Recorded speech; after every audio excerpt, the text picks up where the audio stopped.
berkesan ketika ikutan tahajud 2 juz. Itu pertama kali sampai kaki getar. Awalnya mungkin dari kalimat sederhana dengan kalimat nikah aja gitu kan, yang merupakan singkatan dari niat ikhlas. Jadi ada makna lah ya di situ ya. Niat ikhlas karena Allah, hafalan Al-Quran jadikan amanah gitu kan.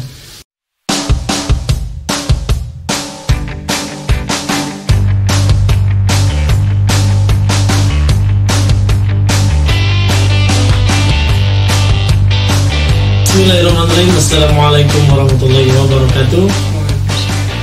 Baik teman-teman sekalian yang dirahmati Allah, sekarang kesempatan kali ini kita akan mencoba berbincang-bincang, ngobrol santai seputaran motivasi terkait Quranan ya, dari salah satu musyrif di Pondok Tahfiz GRQ ini, yang kurang lebih alhamdulillah beliau ini sudah hampir 5 tahun yang berada di GRQ, dan sekarang alhamdulillah sudah menjadi musyrif di sini. Nah, kita coba akan menggali apa saja yang menjadi tekad kuat, motivasi kuat beliau sehingga sampai saat ini ya, berhasil menghafal 30 juz dengan kondisi yang sangat luar biasa. Sudah ditasmikan 30 juznya. Sekarang saya berada dengan Ustadz Andri ya. Ini beliau asli Bandung dari Cicalengka. Kita akan mencoba ngobrol-ngobrol ya. Baik, ini ada yang sebuah hal yang ingin ditanyakan mungkin seputaran motivasi awal ya. Mudah-mudahan bisa menjadi pembelajaran ataupun motivasi juga untuk teman-teman di luar sana. Apa yang menjadi motivasi utama Andri ini masuk ke dunia tahfiz di usia muda, lulus SMA, yang dimana saat itu orang-orang cenderung memikirkan apa ya, senang-senang, happy-happy, main segala macam. Tetapi ini malah masuk ke pesantren dengan rutinitas yang sangat luar biasa demikian rupa, tidak bisa kemana-mana. Nah, itu motivasinya apa nih sehingga mau pesantren gitu lah, khususnya di GRQ ini. Mungkin sedikit flashback juga ke belakang sebelum anak masuk ke pondok pesantren tahfiz Generasi Rabbani Quran ini. Jadi memang anak pribadi itu kan merasakan bahwasannya ini benar-benar karunia dari Allah SWT. Allah SWT seakan-akan mengantarkan anak untuk masuk ke pondok ini. Ya, alhamdulillah anak pribadi merasa bahwasanya Allah SWT yang mengantarkan anak ke pondok ini untuk masuk ke pondok ini. Dalam artian anak pun sama gitu kan, seperti teman-teman anak yang lain menyiapkan untuk kuliah, kemudian mencari beasiswa dan sebagainya. Tapi ada satu momen gitu kan, ketika anak belajar Riyadhus Shalihin dengan Ustaz anak, ada yang bilang ke anak, kemudian juga ke teman-teman yang lain, kalau antum belum siap nikah, kalau antum belum siap kerja, belum siap kuliah, ada pondok tahfiz di Cireni, program menghafal 2 tahun, kemudian fokus itu kan belajar dan menghafal Quran, dan keunggulannya adalah beasiswa gitu kan. Nah, dari situlah seakan anak diantarkan gitu kan untuk masuk ke sini, yang sebelumnya sudah persiapan gitu kan untuk mencari beasiswa, untuk persiapan kuliah, menyiapkan berkas-berkas yang perlu disiapkan. Tapi di malam itu seakan-akan Allah Subhanahu wa taala antarkan anak, Allah kasih hidayah ke anak untuk masuk ke pondok ini. Anak mulai survei gitu kan dengan ustadz anak yang lain, datang ke sini ikut mabit, kemudian mulai merasa suasana Quran yang sangat luar biasa. Disitulah mulai timbul ketertarikan, 2 kali 3 kali mabit, hingga akhirnya memutuskan diri untuk masuk ke pondok ini dengan niatan, dengan motivasi bahwasannya inilah jalan keberkahan. Jadi anak izin ke orang tua pun begitu mudah gitu kan, hanya bilang 1 kali, kemudian kata orang tua pun ya silahkan katanya, karena kondisi ekonomi orang tua pun, kalaupun anak kuliah, apalagi kuliahnya non beasiswa, tentunya ada biaya yang perlu disiapkan oleh orang tua. Nah, dengan izin dari orang tua tersebut, kemudian sudah mendapatkan ketenangan ketika survei langsung ke tempat, itulah yang akhirnya Ana mengantarkan Ana untuk masuk ke pondok ini. Dan yaitu niatan utamanya, motivasi utamanya bahwasannya dengan menghafal Al-Quran inilah jalan membuka semua pintu keberkahan. Ya, dulu sempat sebelum nyantri sempat ke sini kan ya? Iya. Dengan Ustaz Toto dulu ya namanya. Iya. Berarti itu awal mula dikenalkan ya dengan GRQ ini berarti. Nah, pas masuk atau datang ke sini tadi ya, apa yang dirasakan dengan suasana yang bisa jadi mungkin belum kita temui sebelumnya misalnya. Karena ya sedikit mengetahui ketika itu program weekend Qurani yang dimana para santri full di sana, nggak kemana-mana, di masjid, nggak ada lagi kegiatan selain mengaji atau murojaah hafal mereka. Nah, apa nih suasana ketika pas datang pertama kali, apa tuh yang sehingga juga bikin yakin bahwa saya masuk ke sini nih gitu. Saya mau lanjutin di sini nih. Ya. Nah, itu. Ya, pertama datang ke Masjid An-Nur, kemudian ke asrama yang di Villa Bandung Indah. Ya. Kesan pertama itu udaranya sejuk. Itu kesan yang pertama kali gitu kan, ketika anak datang ke sini gitu kan, udara sejuk. Kemudian lihat mujahadah dari setiap santri yang menghafal Quran itu sangat luar biasa gitu kan. Menyetorkan hafalannya, kemudian benar-benar fokus gitu kan, bisa menghafalkan Quran. Dan yang paling berkesan ketika ikutan tahajud 2 juz gitu. 2 juz. Itu pertama kali sampai kaki getar. Sampai kaki getar karena lamanya imam 2 juz waktu itu gitu kan, sampai kaki getar gitu kan. Dan jujur nggak full gitu, nggak full ikut tahajudnya karena nggak kuat gitu pertama kali. Ada 1 rakaat waktu itu setengah juz kalau nggak salah. Setengah juz 1 rakaat, ya bisa dibayangin lah ya. Setengah juz itu kurang lebih 10 halaman dengan beragam bacaan kan gitu ya. Berarti itu momen pertama kali tahajud 2 juz gitu ya dengan diimami. Kemudian yang berkesan juga terkait ukhuwah gitu kan, ukhuwah setiap santrinya yang gampang akrab gitu kan, walaupun anak istilahnya hanya ikut mabit tapi sangat ramah. Kemudian dijamu dengan makanan gitu kan. Ustadz Jafar pun sangat welcome gitu kan ke kita sebagai tamu. Jadi merasa benar-benar sudah dianggap keluarga padahal hanya sebagai tamu.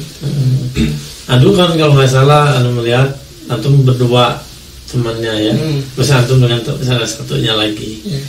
Nah, itu teman tadinya apakah mau ikut bergabung, maksudnya daftar atau gimana? Jadi sehingga kok kayak seolah-olah tadi menggiring bahwa Allah tuh membawa 2 orang sahabat datang ke sini. Lalu ya, dan bukan berarti ini ya, tapi antum yang masuk gitu aja ke sini.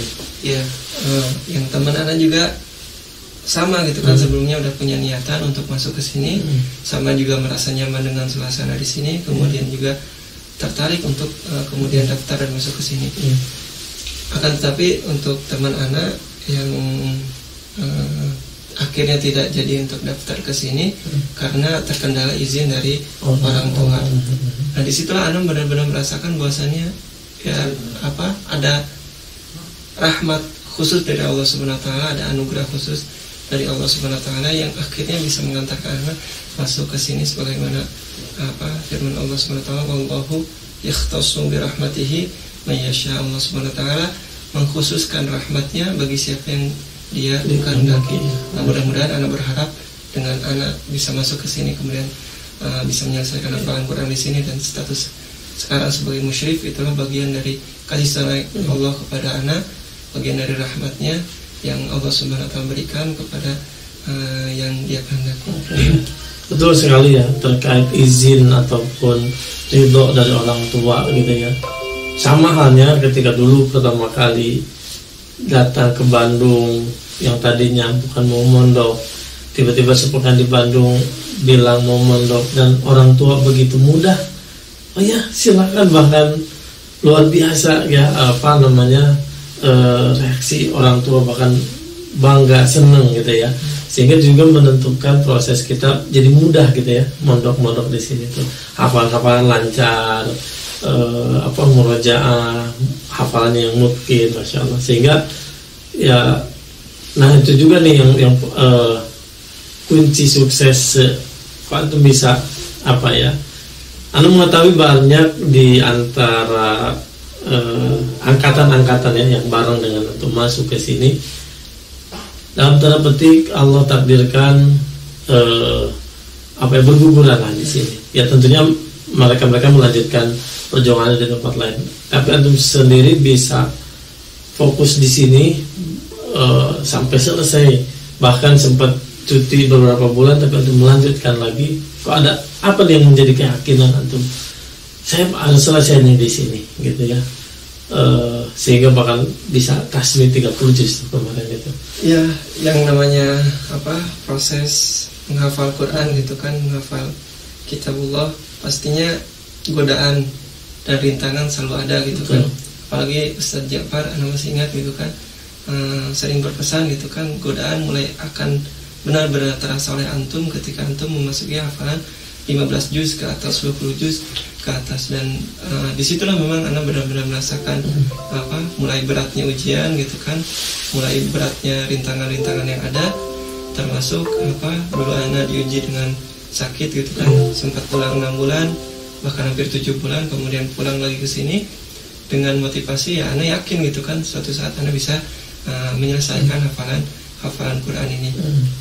Kemudian juga mungkin faktor doa dari orang tua, penyemangat juga dari orang tua, itulah yang apa, membuat Anda terus-menerus menguatkan diri, menguatkan tekad untuk bisa menyelesaikan hafalan Quran di GRI. Masya Allah. Ya betul. Ketika memang udah 15 juz ke atas, kerasa tuh ya goncangan, godaan, bahkan ya penghampir tadi pun sempat ya godaan dari 15 juz ke atas. Ingat ketika masuk 20 juz tuh, dimana hafalan tambah banyak, amanah juga cukup banyak, wah udah macam-macam gitu ya, sampai pulang ke rumah, akhirnya balik lagi, pulang ke rumah, balik lagi, masya Allah. Karena memang tadi ya rahmat Allah SWT memang dikhususkan bagi hamba-hamba Allah yang memang Allah kehendaki gitu ya. Mudah-mudahan kita termasuk di dalamnya nih. Sangat luar biasa sekali. Nah, terus tips-tips yang mungkin barangkali buat teman-teman kita ya di luar sana untuk bagaimana menjaga hafalan itu tadi apa? Karena kita mengejar di sini bukan hanya segala kuantitas, tapi betul kualitas juga itu betul terjaga ya kan. Karena salah satu visi misi di sini adalah itu, bahwa di sini tuh bukan pernah menghafal, tetapi di sini diharapkan pada saat itu memang betul-betul punya hafalan. Dia keluar dari sini 10 juznya punya, ya kan? 20 juznya punya. Nah, sekarang antum alhamdulillah mau tahu bahwa 30 juz sudah antum ini kan. Nah, apa nih mungkin step by stepnya atau tips-tipsnya nih, barangkali mungkin buat teman-teman kita ya di luar sana yang membutuhkan support atau tipsnya atau motivasinya mungkin buat mereka, sehingga bisa di satu titik di mana dia bisa memberikan sebuah hadiah lah bagi kedua orang tua, yakni hafiz 30 juz plus sudah tasbih 30 juz tuh. Gimana tuh antum mensiasati kualitas hafalan tersebut?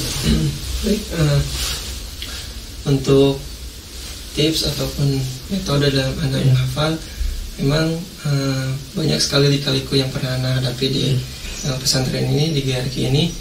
Jujur pas pertama kali datang, karena memang apa, masih awam dan masih perlu penyesuaian terkait metode dalam menghafal, maka apa, setengah Quran gitu kan yang Anda hafalkan sebelum Anda sakit itu kan terasa susah, dalam artian ketika murojaah juz belakang, juz depan hilang gitu kan.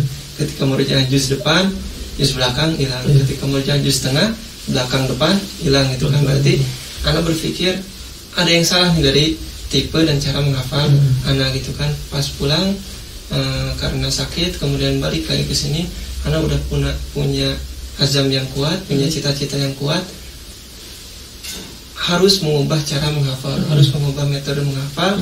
Gimana caranya? Yang sebelumnya gitu kan lebih mengejar kuantitas, lebih mengejar banyaknya setoran, tapi untuk sekarang mencukupkan diri dengan kesanggupan diri gitu kan untuk menghafal sekian halaman dan tidak memaksakan. Kemudian juga diubah cara membaca dan yang lainnya. Kalau dulu awalan gitu kan ketika menghafal memang membaca dengan cara yang cepat, membaca dengan cara yang cepat. Memang cepat hafal, tapi kemudian juga cepat lupa ya, cepat. Kemudian ketika masuk lagi ke sini, anak mulai membiasakan diri membaca dengan tartil, membaca dengan lambat. Kemudian juga tidak memaksakan diri yang tadi gitu kan. Kalau sebelumnya bisa dapat mungkin 4 halaman, 5 halaman, kemudian dalam jangka waktu 4 hari bisa beres 1 juz, kemudian disetorkan 1 juz, tapi hafalan yang sudah disetorkan, hafalan yang sudah ditasmikan tidak bisa dibawa tahajud, tidak bisa dibawa duha. Sedangkan proses menikmati hafalan itu ada pada salat-salat kita. Sehingga anak merasa yang buat apa gitu kan kalau hafalan hanya sekedar disetorkan, tapi kemudian kalau tidak diulang 2 hari 3 hari sudah hilang lagi. Dan ketika dibawa tahajud tidak nyaman kalau tidak membawa mushaf. Nah, anak merasa berarti ada yang salah nih dari tipe dan cara menghafal anak. Nah, dari situlah mulai mengubah lagi cara menghafal yang tadinya banyak setoran sekarang jadi sedikit. Tapi yang penting terjaga gitu kan kualitas dari setiap halaman yang disetorkan. Akhirnya alhamdulillah mulai ada perubahan yang terasa.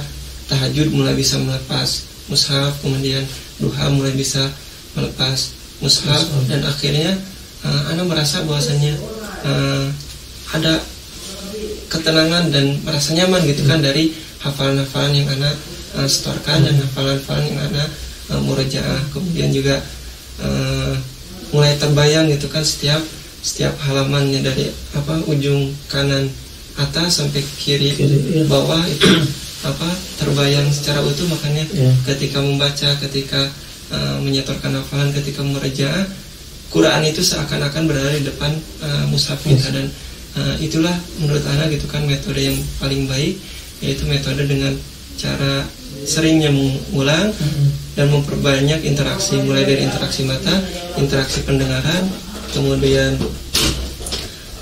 interaksi mulut kita membaca. Jadi ketika baca sering, jadi otomatis mulut kita pun akan terbiasa untuk melantunkan ayat-ayat yang telah kita hafal. Kemudian ketika seringnya membaca, otomatis akan terbayang gitu kan dari mulai pojok kanan atas sampai pojok kiri bawah itu akan terbayang. Begitupun ketika seringnya mendengarkan, maka akan lebih memudahkan kita ketika membaca.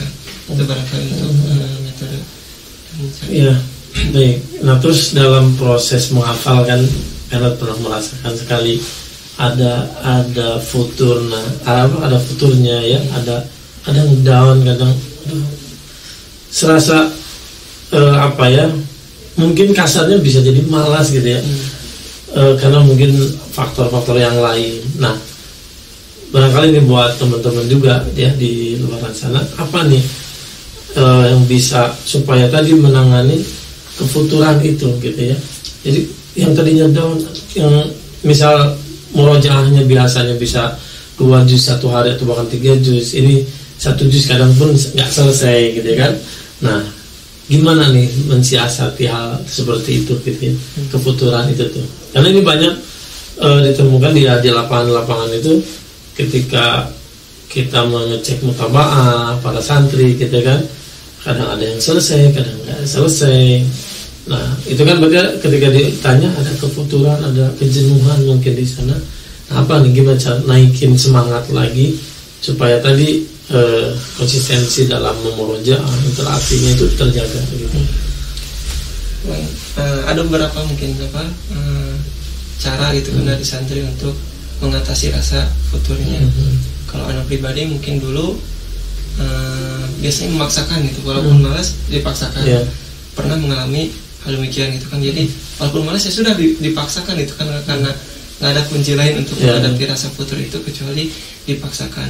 Tapi sempat juga dapat nasihat dari Ustadz, ketika kita mengalami futur maka hiburlah diri. Itu pesan dari Ustadz Abdul Aziz Abdul Rauf yang disampaikan kepada Ustadz Ja'far, yang kemudian disampaikan juga ke anak pribadi. Ketika antum futur, ketika antum merasa kurang bersemangat dalam menghafal, maka hiburlah diri. Maksudnya suatu saat lah jalan-jalan misalkan ke gunung gitu kan, lihat-lihat pemandangan. Memang waktu murajaah antum beberapa hari akan tersita. Maksudnya tidak maksimal gitu kan, tidak akan maksimal. Tapi bagian hiburan itu ya mudah-mudahan merefresh semangat kita, kemudian merefresh otak dan kepenatan kita, hingga akhirnya kita bisa kembali lagi bersemangat untuk bermurojaah dan menghafal. Oke, Masya Allah, luar biasa nih. Karena pasti ya itu nggak bisa dihindari ya, kefuturan, karena rutinitas yang begitu gitu kan.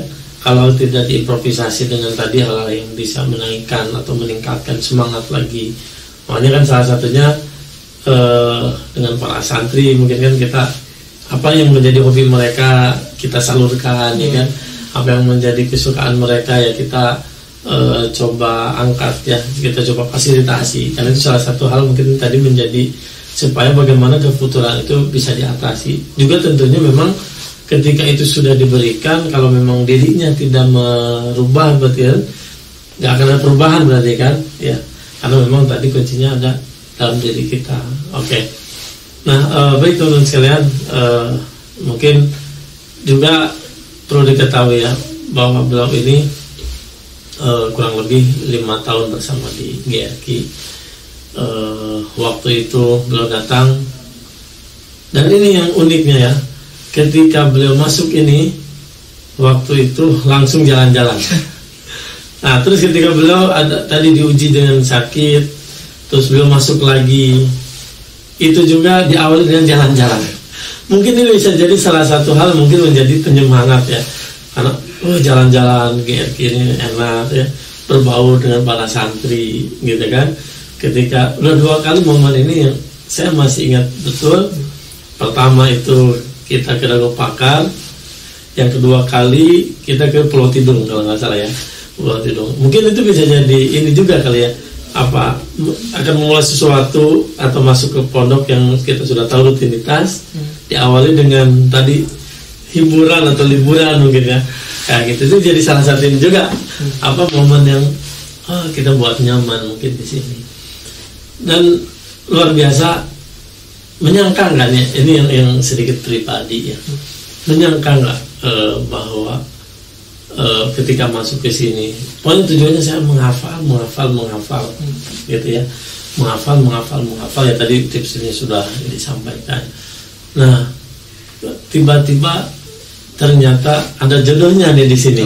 Nah gitu ya, maksudnya gini, kita yakin bahwa kita menghafal di sini nggak begitu apa ya, berpikir panjang ingin dapat jodoh habis Quran misalnya gitu ya, atau datang ke sini pokoknya yang minta lebih dunia lah kayak gitu. Tapi kita niatkan betul-betul untuk menghafal, tadi sudah disampaikan. Tapi Masya Allah, Allah hadirkan, Allah takdirkan bahkan bahwa ternyata jodohnya ada di sini gitu.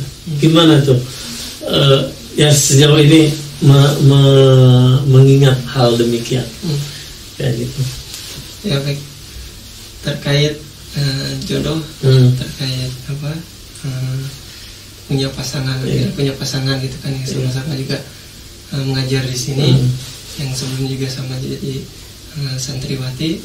Ya alhamdulillah gitu kan, merasa sangat bahagia, merasa sangat bersyukur atas karunia Allah Subhanahu wa taala tersebut. Cuma dari anak pribadi mungkin mengingatkan kepada teman-teman semua terkait hati-hatilah dalam berkata gitu, hati-hatilah dalam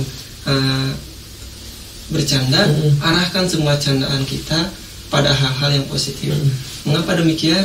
Karena anak merasa gitu kan, salah satu penyebab kenapa anak akhirnya gitu kan mengakhiri masa lajangnya di RQ sini, di pondok ini, awalnya mungkin dari kalimat sederhana. Anak ketika tahun kemarin di bulan yang sama, kurang lebih di bulan September, tasmi 25 juz, anak bikin moto yang agak unik gitu kan, dengan kalimat nikah aja gitu kan, yang merupakan singkatan dari niat ikhlas. Jadi ada makna lah ya di situ ya. Niat ikhlas karena Allah, hafalan Al-Quran jadikan amanah gitu kan. Nah semenjak itu seakan-akan setiap langkah dan amal yang saya lakukan gitu kan, seakan-akan diarahkan oleh Allah Subhanahu Wa Taala untuk nikah gitu kan. Pikiran mulai ingin menikah, kemudian ketika dapat uang gitu kan, karena anak nggak tahu gitu kan itu bakal nikah sama siapa, atau nggak nikah di mana. Sekarang kan pengen nabung aja, padahal nggak tahu nih calon nggak ada.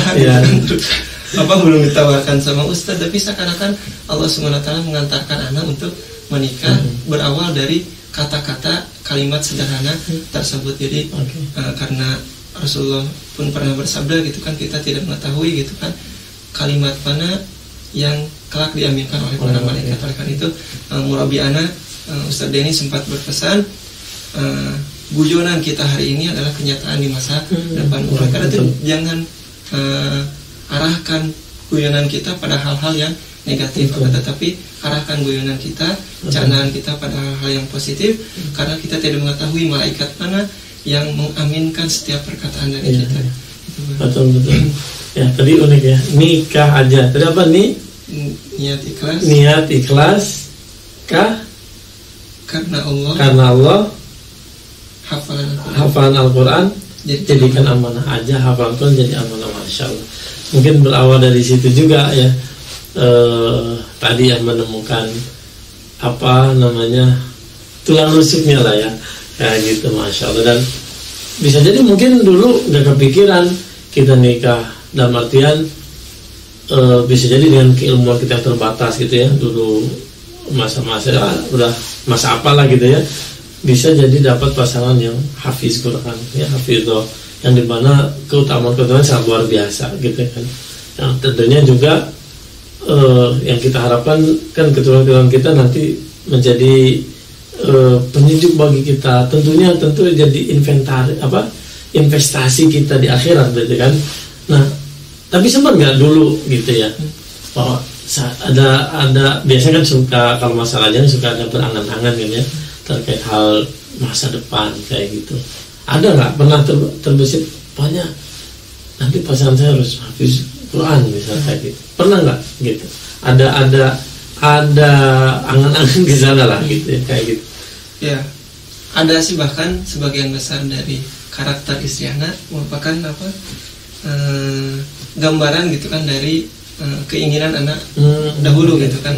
Sempat berpikir gitu kan, ingin punya pasangan dari kampung gitu, pokoknya orang kampung lah gitu. Dan alhamdulillah kan sekarang dapatnya istri memang dari kampung, bahkan lumayan jauh jarak dari sini, 8 jam ke Sukabumi gitu kan, dan lumayan jauh juga perjalanannya. Kemudian juga sempat punya angan-angan ingin punya istri, ingin punya pasangan yang pendiam, dalam artian ya kurang lebih sekarakter sama anak gitu kan, satu sifat sama anak, dan dapat juga gitu kan, termasuk juga ingin mendapatkan jodoh, mendapatkan pasangan yang hafid Quran.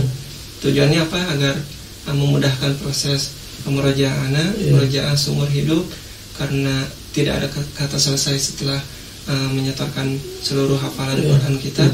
Madal haya, seluruh kehidupan kita dihiasi dengan Al-Quran sampai kita meninggal dunia. Dan perlu partner gitu kan, perlu pasangan yang bisa mendukung apa yang kita jalankan. Ketika kita murojaah, ya ada yang menyimak, ada yang mempersamai.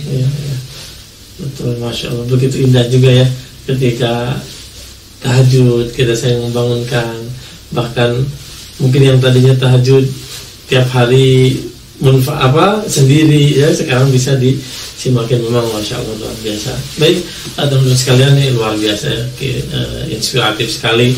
Apa tadi dipaparkan dari mulai tadi motivasi awal, kok bisa istilahnya dalam tanda petik nekat masa mudanya ya pakai untuk menghafal gitu kan, yang dimana mungkin yang lain lebih pada mengejar bagaimana dia ya memanfaatkan mazmurnya untuk bersenang-senang, sekalipun banyak juga di luaran yang lainnya memaksimalkan juga untuk menghafal Al-Quran. Baik, mudah-mudahan tadi apa yang disampaikan itu menginspirasi teman-teman sekalian semua, bagi yang bercita-cita, berkeinginan menjadi atau menjadi bagian daripada penghafal Al-Quran, penjuang Allah Subhanahu Wa Taala, dan menjaga kalamnya di dunia ini tentunya. Dan juga mungkin terakhir, sebelum kita akhiri pertemuan ini,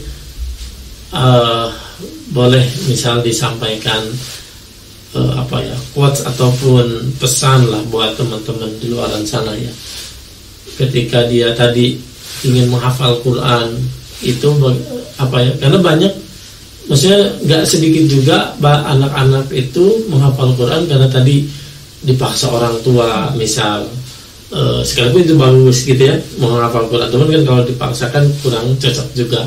Atau adapun keinginan menghafal Quran karena ingin, mohon maaf ya, tanpa menginikan, kuliah ke luar negeri, artinya tujuannya gitu udah ditujukan ke sana. Nah, bagaimana tuh supaya karena hafiz Quran ini kalau kita lihat juga sangat banyak diminati ya saat ini juga, semenjak salah satunya saya sendiri dari hasil mungkin ucapan dari orang tua waktu itu melihat hafiz cilik Indonesia itu di RCTI, beliau mengatakan pengen salah satu anaknya menghafal Quran atau hafal Quran kayak yang di TV, kata beliau. Qadarullah ya, mungkin itulah jawaban daripada orang tua itu daripada dari anak ya. Kan memang di luar dengan tadi niatan-niatan yang tadi gitu ya, terlepas itu. Nah, tetapi ketika sekarang ini banyak diminati ya menghafal Quran, apalagi banyak juga fakultas-fakultas yang membuat beasiswa nih bagi hafiz 30 juz, beasiswa buat yang hafal 5 juz, 10 juz gitu. Nah, bagaimana nih terus pesannya supaya tidak terlena dengan hal itu ya. Sekaligus mungkin pesan penutup nih dari Mbak Andri ini untuk teman-teman kita di luar sana.